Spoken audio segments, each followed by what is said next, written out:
এই যে নারাহারি ধামটা খুব ভালোভাবে এক্সপ্লোর করে নিলাম। আর এইখানে টাইম 8 AM to 9 AM দেওয়া ছিল। তো চলো এবার এখান থেকে বেরিয়ে পড়ি। এখান থেকে বেরিয়ে নেক্সট লোকেশনে যাব। আর কি কি দেখবো আজকের দিনে চলো দেখাবো। এখন এগিয়ে যাচ্ছি আমাদের আজকের দিনে সেকেন্ড লোকেশন। এখন কোথায় যাচ্ছি? চৈতন্য মহাপ্রভুর জন্মস্থান। আচ্ছা, চৈতন্য মহাপ্রভুর জন্মস্থান। হ্যাঁ, এই যে 2 মিনিটের পথ আসলেই আমরা টোটোতে চলে আসলাম শ্রী চৈতন্য মহাপ্রভুর জন্মস্থানে। এই যে দেখো কি সুন্দর মন্দিরটা, এন্ট্রেন্সটাও কি যে ভালো লাগছে। এই যে আমরা এখন সবাই মিলে এই ভিতরে চলে যাব। হ্যাঁ চলুন। ওকে, এই পাশে দোকান আছে আর এই পাশেই যদি এগিয়ে যাই তাহলে দেখতে পারবো। এটা দেখতে আর শিব মন্দির আছে। আচ্ছা, দেখে আমরা হ্যাঁ গাড়িতে উঠবো। ঠিক আছে, এটাই চৈতন্য মহাপ্রভুর জন্মস্থান। হ্যাঁ হ্যাঁ, মা না? আচ্ছা, এই যে দেখো এখানে হয়েছিল শ্রী চৈতন্য মহাপ্রভুর জন্ম। কি সুন্দর ভাবে মন্দিরটা করা আছে। আর এখানে শ্রী চৈতন্য মহাপ্রভু বসে আছে। হ্যাঁ, মহাপ্রভুর মা। আচ্ছা মহাপ্রভু। আচ্ছা, হ্যাঁ ওই জায়গাটায় যাও, ঘুরে আসো। হ্যাঁ, ওখানে একটি শিব মন্দির আছে। আচ্ছা, দেখে আসো, বলছি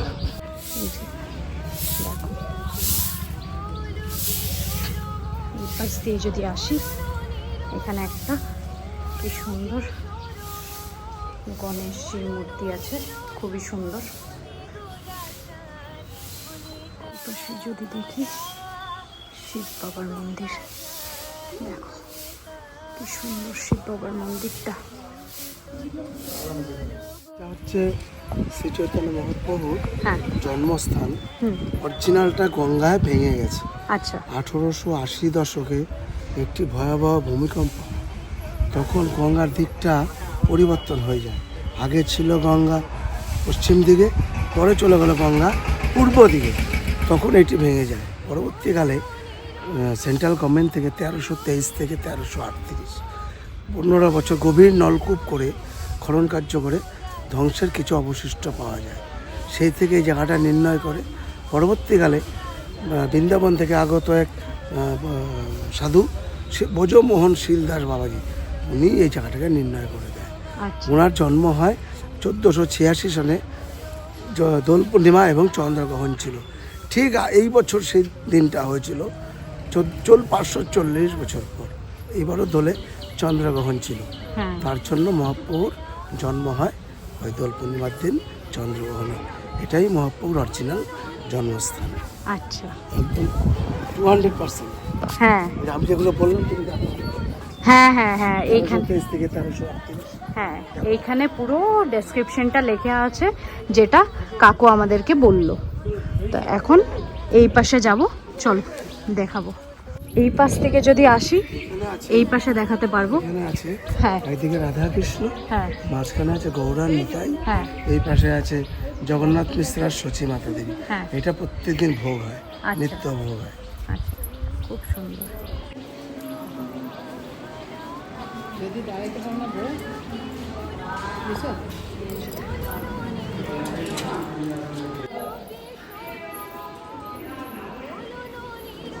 এই যে দেখো এটা ফুল বাগান। ফুল বাগানের ভিতরে বিভিন্ন রকমের ফুল লাগানো আছে। আর ওইখানে দেখতে পাচ্ছ যদি গৌমাতাও আছে। এই পাশটা এইভাবে সারাউন্ডিং। এই পাশে তোমাদেরকে দেখিয়ে আসলাম পুরো মন্দিরটা। আর এই পাশেই এখানেই জন্ম হয়েছিল চৈতন্য মহাপ্রভুর।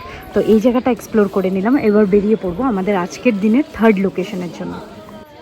খুব সুন্দরভাবে আজকের দিনে দুটো লোকেশন আমাদের দর্শন হয়ে গেল। এখন বাজে 4:20। তো অ্যাগেইন আমাদের হাতে 1 hour 10 minutes মতন আছে। আরও কিছু জায়গা দেখব, তারপর তোমাদের সাথেও শেয়ার করব কি কি দেখছি, কোথায় কোথায় দেখছি। তো এখন জন্মস্থানটা দেখে নিলাম, এখন কোথায় যাব? আমি যাব ধামেশ্বর মহাপ্রভু দেখতে। আচ্ছা, ধামেশ্বর। আচ্ছা, আমাদের তো নবদ্বীপ ধাম, তো হ্যাঁ, ধামের যে ঈশ্বর, হ্যাঁ, সেইখানে যাব। আচ্ছা, তো এই রাস্তা দিয়ে এখন বেরিয়ে পড়বো। হ্যাঁ, এই যে birth place of Lord Shri Chaitanya দেখে নিলাম। এখন চলে যাচ্ছি নেক্সট লোকেশনের জন্য। এই যে ধামেশ্বর শ্রী শ্রী গৌরাঙ্গ মহাপ্রভু শিব মন্দিরটাতে এই যে ঢুকে যাবো এখন। এই দিক দিয়ে এগিয়ে যাচ্ছি।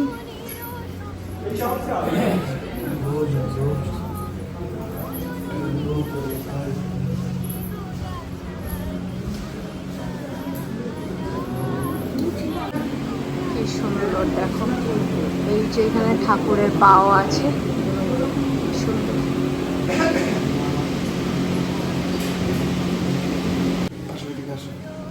সামনের ছবিটা তুলেছো? হ্যাঁ হ্যাঁ এটা হচ্ছে ধামেশ্বর মহাপ্রভু। হ্যাঁ। ধামেশ্বর কথার অর্থ হচ্ছে নবদ্বীপ ধামের ঈশ্বর, তার জন্য নাম হচ্ছে ধামেশ্বর। মহাপ্রভুর জন্ম হয় ওই যে বললাম 1486 সালে দোল পূর্ণিমা এবং সূর্যগ্রহণ চন্দ্রগ্রহণ ছিল। 540 বছর পর এই দিনটা এবার হয়েছে। এই দিনটা এই মহাপ্রভুর জন্ম হয় একটি নিম গাছের নিচে, তার জন্য ওনার নাম হয়েছিল নিমাই। উনি যেই গাছের নিচে ওনার জন্ম হয়েছিল সেই গাছটা দিয়েই এই বিগ্রহটা তৈরি করা। হ্যাঁ, সেই গাছটা দিয়ে এই বিগ্রহ বিষ্ণুপ্রিয়া সেবিত শ্রী শ্রী মহাপ্রভুর গৌরাঙ্গ মন্দির। এটা বিষ্ণুপ্রিয়া দেবী এই বিগ্রহ সেবা পুজো করতেন, এবং বিষ্ণুপ্রিয়া দেবী আর মহাপ্রভু বেঁচে থাকাকালীন এটা বিগ্রহ মহাপ্রভু এই বিগ্রহ দেখেছেন ওনার, তখন উনি বেঁচে আছেন। এই বিগ্রহ এখানে বিষ্ণুপ্রিয়া দেবী সেবা পুজো করতেন আর জপ করতেন। জপের শেষে একটা একটা একটা করে চাল সরাতেন, সেই চালকে তখন তন্দুল বলা হতো। সেই তালগুলো ফুটিয়েই মহাপ্রভু ভোগ হতো। যদি কোনো ভক্ত একটু প্রসাদ চাইতো তা মহাপ্রভু ওই বিষ্ণুপ্রিয়া দেবী তাকে দিয়ে উনি নির্জলা থাকতেন। উনি খুব বড় সাধিকা ছিলেন। এই করতে করতে একদিন বিষ্ণুপ্রিয়া দেবী আর মহাপ্রভু ঘুমিয়ে আছেন। তা মহাপ্রভু ঘুমের ঘরে ভোরবেলা উনি চলে যায় সন্ন্যাস। কাটোয়া বলে একটি স্টেশন আছে নবদ্বীপের পাশেই। কাটোয়া স্টেশনটা হচ্ছে ওনার এখানে গুরুবাড়ি আছে কেশব ভারতী। কেশব ভারতী থেকে উনি মাথা ন্যাড়া করেন মধু পরামণিকের কাছে। এখনও গেলে আপনারা দেখতে পারবেন তার চুল, তার এই ঘোর কাচি সব পড়ে আছে। ওই লোকটা আর কাউকে কাজ করেনি। মহাপ্রভু ন্যাড়া করার পর আর কোনো লোককে আর করবে না, এত ভালো মানুষের পরে আর ঘোর কাচি ধরেনি আর কি। ওখান থেকে উনি চলে যাওয়ার পর একবার শান্তিপুরে আসেন। তখন নবদ্বীপ তো ন্যায়শাস্ত্রের পণ্ডিতদের বাস। পশ্চিমবঙ্গের প্রথম কলেজ হয় নবদ্বীপে। নবদ্বীপ হচ্ছে ন্যায়শাস্ত্রের মানুষ শিখতে আসতো সারা পৃথিবীর লোক।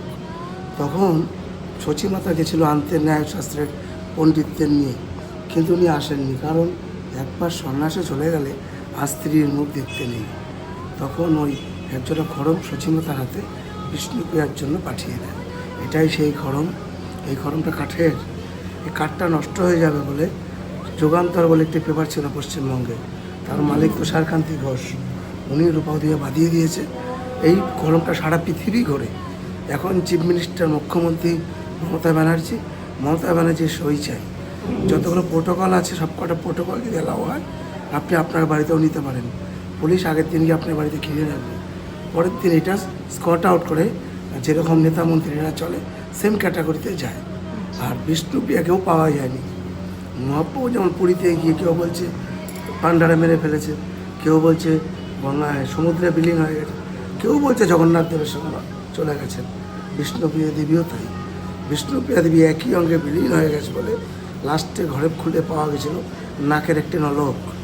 সেই নলকটাই মহাপ্রভু নাকে পরানো আছে। একই অঙ্গে দুজন আছে বলে কখনো কখনো মহাপ্রভুকে বিষ্ণুপ্রিয়া রূপে শাড়িও পরানো হয়। অবাক হবার কিছু নেই। কোনোদিন পেপারে দেখলে যে মহাপ্রভু কেন শাড়ি পরছে জানতে হবে মহাপ্রভুর বিষ্ণুপ্রিয়া দেবীর নলকটা মহাপ্রভুর নাকে আছে। এই অবধি বললাম, পুরো বলতে গেলে অনেক জায়গা লাগবে। তুমি নলকটা দেখতে পারো একবার। পুরোটা বললে অনেক টাইম লাগবে। চলো নলকটা দেখি। হ্যাঁ, নলকটা এবার দেখে আসি, বুঝতে পারবো।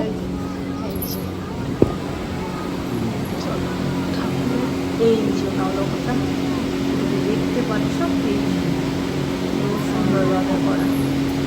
এই যে পাদুকাটা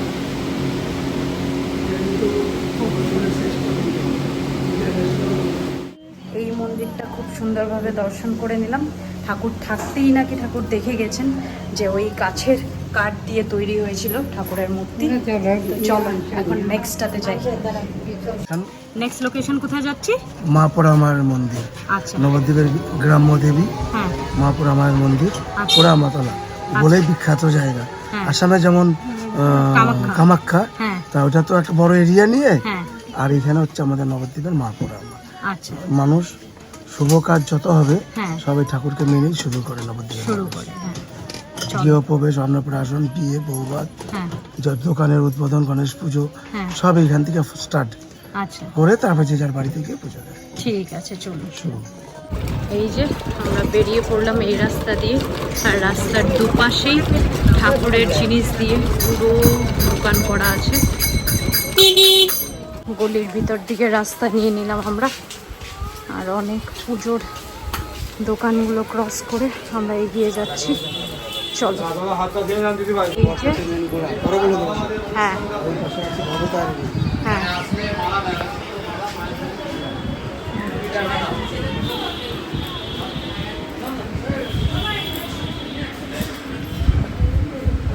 যে দেখো পোড়ামাতলার গেটটা তো সুন্দরভাবে করা আছে। এই যে পোড়ামাতা মন্দির, এখানে পুরো ফুলের দোকান রাখা আছে।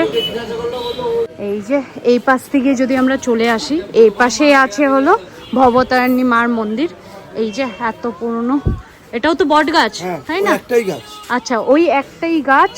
এই যে এই মন্দিরের ভিতরে যেটা গেছে ওটারই শিকড়। এই দেখো কতটা এসেছে, এই দূরের থেকে যদি দেখাই, এই যে দেখো কতটা গেছে। এই যে এখানে হলো মা ভবতারিণী, এই যে দেখো কি সুন্দর মূর্তি মায়ের, খুব সুন্দর। এই যে এই পাশ থেকে যদি আমরা চলে আসি, ডাইরেক্ট এখানে মা ভবতারিণী মন্দিরটা আছে, যেটা দেখলাম খুবই সুন্দর। মাকে দেখতে মানে অসাধারণ লাগছে। সামনে গিয়ে ফটো নিতে দেবে না, তো দূর থেকেই তোমাদেরকে দেখাচ্ছি। এই মন্দিরটার থেকে যদি স্ট্রেট চলে যাই, মহাদেবের মন্দির আছে। চলো মহাদেবের মন্দিরটা দেখে আসি, এইখান থেকেই যেতে হবে। চলো এই যে দেখো কত বড়, আর সেম বট গাছের নিচেই দেখো একটা বট গাছ তিনটে মন্দিরকে কানেক্ট করে রেখেছে। এত বড় মহাদেবের মন্দির, খুবই সুন্দর। আমাদের নদিয়ার রাজা ছিল হ্যাঁ কৃষ্ণচন্দ্র, হ্যাঁ যার জন্য আমাদের ডিস্ট্রিক্ট টাউনের নাম হচ্ছে কৃষ্ণনগর নদিয়ার। হ্যাঁ এখনো এই জায়গাটা রাজা কৃষ্ণচন্দ্রের আন্ডারেই আছে। হ্যাঁ এইটা হচ্ছে প্রায় 8 থেকে 900 বছরের পুরনো জায়গা। এই যেটা প্রথম উঠলেন আপনারা, এটা হচ্ছে মা পোড়া মায়ের মন্দির। হ্যাঁ পোড়া মা কথার অর্থ হচ্ছে পড়ুয়াদের মা, স্টুডেন্টদের দেবী, আচ্ছা নীল সরস্বতী। স্টুডেন্টদের দেবী তো সরস্বতী, হ্যাঁ সেটা হচ্ছে সরস্বতী। এই ঠাকুরটা নষ্ট হয়ে গেছে, এখন এই ঘটেই পুজো হয়। 364 দিন দক্ষিণা কালী রূপে পুজো হয়। শুধু সরস্বতী পুজোর দিন সরস্বতী ঠাকুরের নামেই পুজো হয়, যেহেতু সরস্বতী ছিল। এটা একটা বিখ্যাত টোল। এই টোলটা 800-900 বছর বয়স। আগেকার দিনে মানুষ টোল ভিত্তিক পড়াশোনা করতো, কোনো স্কুল কলেজ ছিল না। তখনকার টোল হচ্ছে এইটা। এই টোলটার মধ্যে যেটা ভিটে আপনারা উঠলেন, এখানে মহাপুর অন্নপ্রাশন হয়েছে, মহাপুর 6ষষ্ঠী হয়েছে, মহাপুর পড়াশোনা করেছে, এটা টোল। আর এইটা হচ্ছে বিখ্যাত জায়গা। নবদ্বীপের মানুষ জন্ম থেকে মৃত্যু অবধি নবদ্বীপের মানুষ মা পোড়া মার প্রতি খুব ভরসা রাখে। যেমন আপনাদের আসামে আছেন গুয়াহাটিতে কামাখ্যা, অনেকটা এরকম। এটা ছোট আকারে, আপনাদেরটা তো বড়, জাগ্রতর ক্ষেত্রে এরকম। ওই পাশে আছে ভবতারিণী। ভবতারিণীটা একটা গণেশ ঠাকুর ছিল, ঠাকুরের মাথাটা ভেঙে যায়।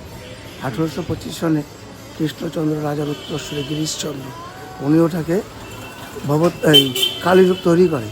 রানী রাসমণির গুরুদেব নাম দেয় ভবতারিণী। এই ভবতারিণীর থেকে দক্ষিণেশ্বরে ভবতারিণী হয় 1855 সনে। ওই ভবতারিণী আর মহাদেব একই দিনে দুটোই স্থাপিত হয়। ভবতারিণীর জন্মদিন হচ্ছে পৌষ সংক্রান্তির দিন, এটাও তাই। আর বাদবাকি এখানে যা দেখছেন, যত দোকানপাট, সমস্ত প্রত্যেক মাসের যা ভাড়া হয় তা কৃষ্ণচন্দ্রের রাজার উত্তরসূরিরাই নিয়ে যায়। এটা হচ্ছে নবদ্বীপের বিখ্যাত জায়গা। কাল সকালে আসলে আপনি বুঝতে পারবেন এই জায়গাটায় কি, আপনি ঢুকতে পারবেন না। এখন তো ফাঁকা, মঙ্গলবার সব বন্ধ করে। এটা হচ্ছে মা পোড়া মায়ের মন্দির। আচ্ছা নেক্সট প্লেস যাবো চলুন। হ্যাঁ শারদেশ্বরী। হ্যাঁ শারদেশ্বরী, হ্যাঁ এখানে গৌরী মায়ের মিশন। আচ্ছা চলুন এবার এখান থেকে বেরিয়ে যাই। খুব সুন্দর 3টে মন্দির দর্শন হয়ে গেল। চারপাশে দেখো এত ফুলের গাছ। এই যে পোড়া মাতার মন্দির দেখে এখন বেরিয়ে যাচ্ছি। চলো এখন বেরিয়ে যাই। পডকাস্টার বয়স কত বছর? 7 থেকে 800 বছর পডকাস্টার বয়স। আর পুরো তিনোটা মন্দির জয়েন করে রেখে দিয়েছে। হ্যাঁ। অনেকটা বোটানিক্যাল গার্ডেনের মতো, হ্যাঁ হ্যাঁ যেটা কলকাতায় আছে। হ্যাঁ নবদ্বীপের বিখ্যাত স্পট এটা। হ্যাঁ। সমস্ত মানুষ আসবে, যার বাড়িতে যাই হোক। হ্যাঁ, আজকে মঙ্গলবার বলে আমরা ভিড়টা অনুভব করতে পারিনি। উইকলি হলিডে আসতে হ্যাঁ হ্যাঁ